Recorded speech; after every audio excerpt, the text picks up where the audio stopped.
Pertamina memegang posisi strategis sebagai penyedia energi terbesar di Indonesia. Namun, beberapa tahun terakhir, citra perusahaan terganggu oleh maraknya isu pengoplosan BBM, dan tidak hanya merugikan secara ekonomi, tetapi juga mengguncang kepercayaan publik. Di banyak kasus, publik lebih dulu terpapar narasi media dan laporan kerusakan kendaraan sebelum adanya klarifikasi resmi yang kuat dari perusahaan. Akibatnya, persepsi negatif tumbuh lebih cepat daripada data teknis yang objektif. Masalah inti yang kita hadapi adalah turunnya kepercayaan masyarakat terhadap kualitas BBM Pertamina akibat dugaan pengoplosan.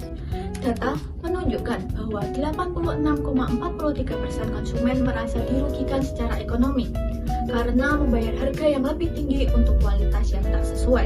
Sedangkan 55,25% mengalami kerusakan kendaraan setelah memakai BBM yang diduga oplosan. Di media sosial, narasi kekecewaan semakin dominan. Sementara itu, riset menunjukkan 56,8% publik sudah tidak percaya pada kualitas BBM Pertamina. Semua ini menandakan krisis kepercayaan yang mendalam dan menuntut respon komunikasi yang lebih transparan, cepat, dan terukur. Selanjutnya, kita akan membahas stakeholder mapping Pertamina, khususnya memakai dua model. Pertama, kita lihat Power Interest Matrix. Kategori pertama adalah Manage Closely. Ini adalah kelompok dengan power tinggi dan perhatian tinggi. Stakeholdernya yaitu pemerintah RI, pemerintah daerah, dan DPR RI Komisi 7. Selanjutnya, kategori Keep Satisfied, yaitu stakeholder dengan power tinggi namun interest rendah seperti investor dan OJK. Kategori berikutnya adalah Keep Informed. Stakeholder ini memiliki power rendah tetapi interest tinggi. Contohnya ada karyawan, media massa, masyarakat umum, LSM, serta pesaing. Terakhir, kategori monitor, yaitu stakeholder dengan power rendah dan interest rendah. Kelompok ini cukup dipantau secara berkala karena pengaruhnya terhadap proyek relatif kecil. Selanjutnya adalah model Power Predictability Matrix. Kategori pertama adalah Few Problems, yaitu stakeholder dengan power tinggi dan predictability tinggi, yang terdiri dari pemerintah daerah dan karyawan Pertamina. Kelompok ini relatif mudah dikelola karena memiliki peran jelas serta mendukung kelancaran pelaksanaan kegiatan. Kategori kedua adalah Unpredictable but Manageable, yaitu stakeholder dengan power rendah namun predictability tinggi, yaitu LSM. Meskipun pengaruhnya terbatas, LSM perlu dikelola melalui komunikasi yang terbuka dan informatif. Kategori ketiga adalah Powerful but Predictable, yaitu stakeholder dengan power tinggi dan predictability yang tinggi, yakni Pemerintah Republik Indonesia. Sikap dan arah kebijakannya cenderung stabil dan dapat diprediksi. Kategori keempat adalah Courageous Danger or Opportunities, yaitu stakeholder dengan power rendah dan predictability yang rendah juga, yang meliputi pesaing industri dan media massa.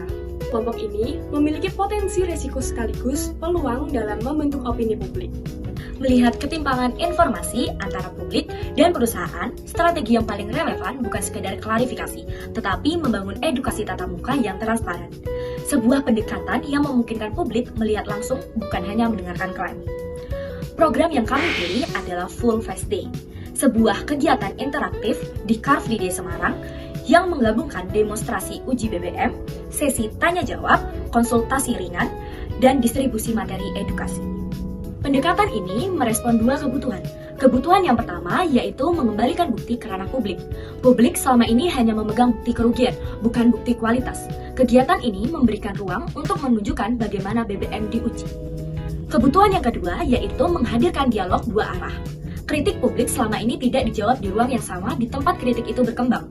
Kegiatan ini mengembalikan kontrol komunikasi ke tangan Pertamina. Tahap perencanaan Fuel Fast Day dilakukan oleh Divisi Public Relations PT Pertamina Persero sebagai respons strategis terhadap isu pengoplosan BBM.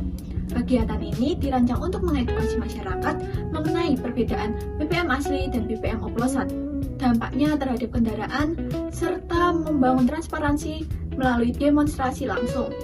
Target audiens kegiatan meliputi pengunjung Car Free Day, pengguna kendaraan roda 2 dan roda 4, serta media massa. Bentuk kegiatan dirancang sebagai edukasi interaktif yang mencakup demonstrasi kualitas BBM, pembagian leaflet edukasi, serta sesi tanya jawab dan konsultasi singkat. Untuk mendukung kegiatan, tim menyiapkan kebutuhan sarana prasarana seperti booth, sound system, perlengkapan uji BBM, dan materi publikasi. Penyusunan anggaran dilakukan bersama Divisi Keuangan dengan total kebutuhan sebesar Rp10.531.000. Perencanaan kegiatan disusun dalam timeline persiapan selama 3 bulan, dimulai dari penyusunan konsep dan persetujuan internal, pengurusan perizinan Car Free Day Kota Semarang, hingga survei lokasi, pengadaan perlengkapan dan produksi materi publikasi. Tahap akhir perencanaan meliputi finalisasi teknis, briefing panitia, serta pengecekan terakhir sebelum pelaksanaan.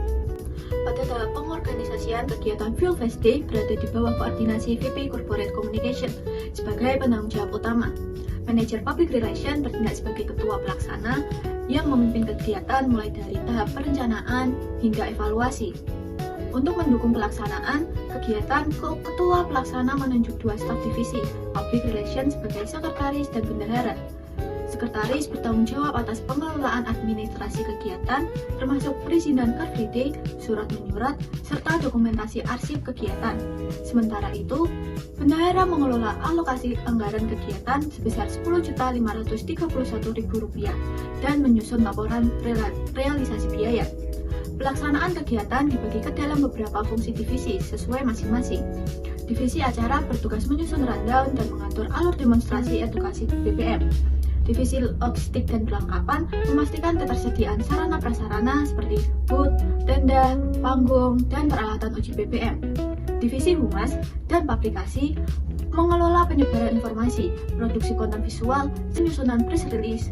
Divisi dokumentasi bertanggung jawab mengabadikan kegiatan melalui foto dan video, sedangkan divisi operasional menangani kebutuhan teknis di lapangan, termasuk konsumsi panitia dan mobilitas logistik. Tahap Activating berfokus pada pelaksanaan kegiatan dengan menggerakkan seluruh panitia agar menjalankan tugas sesuai dengan rencana yang telah ditetapkan. Setelah seluruh persiapan selesai, Manajer Public Relation selaku ketua pelaksana memimpin briefing final untuk memastikan setiap divisi memahami peran, alur kegiatan, titik koordinasi, serta standar pelayanan kepada pengunjung. Pada hari pelaksanaan, seluruh divisi menjalankan tugasnya masing-masing. Divisi acara mengkoordinasi demonstrasi edukasi BBM dan sesi tanya jawab dengan pengunjung. Divisi humas dan publikasi melaksanakan publikasi secara real-time, membagikan leaflet edukasi, serta mendampingi media yang hadir. Divisi logistik memastikan kesiapan booth, panggung, dan peralatan uji BBM. Sementara dokumentasi mengabadikan seluruh rangkaian kegiatan untuk keperluan publikasi dan laporan. Divisi operasional menangani kebutuhan teknis dan kenyamanan pengunjung di lokasi. Pengawasan kegiatan dilakukan dengan memastikan setiap divisi bekerja sesuai tugasnya melalui monitoring pra-acara, saat acara, dan pasca acara. Pada tahap pra-acara, ketua pelaksana mengecek kesiapan divisi, kelengkapan logistik, serta materi publikasi dan alur demonstrasi. Saat pelaksanaan, pengawasan dilakukan dengan memantau jalannya kegiatan, memastikan rundown berjalan tepat waktu, serta interaksi panitia dengan pengunjung berjalan sesuai dengan standar. Jika terjadi kendala, ketua pelaksana segera memberi arahan dan penyesuaian. Setelah acara, evaluasi dilakukan melalui pengumpulan data pengunjung, observasi respon masyarakat, dan kuesioner singkat sebagai dasar perbaikan kegiatan selanjutnya.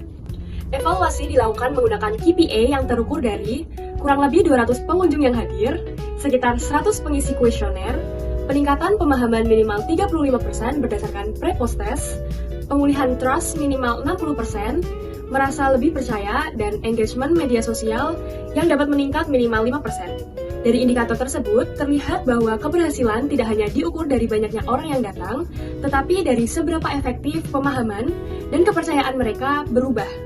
Temuan awal menunjukkan bahwa format edukasi visual dan dialog langsung memiliki daya persuasif lebih tinggi dibandingkan klarifikasi satu arah. Intinya, masalah utama bukan hanya isu BBM oplosan, tetapi hilangnya kepercayaan masyarakat akibat ketimpangan informasi.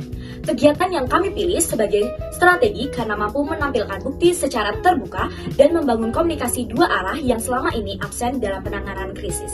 Dengan pendekatan yang lebih transparan, edukatif, dan dialogis, Pertamina dapat memulihkan hubungan dengan masyarakat secara lebih berkelanjutan.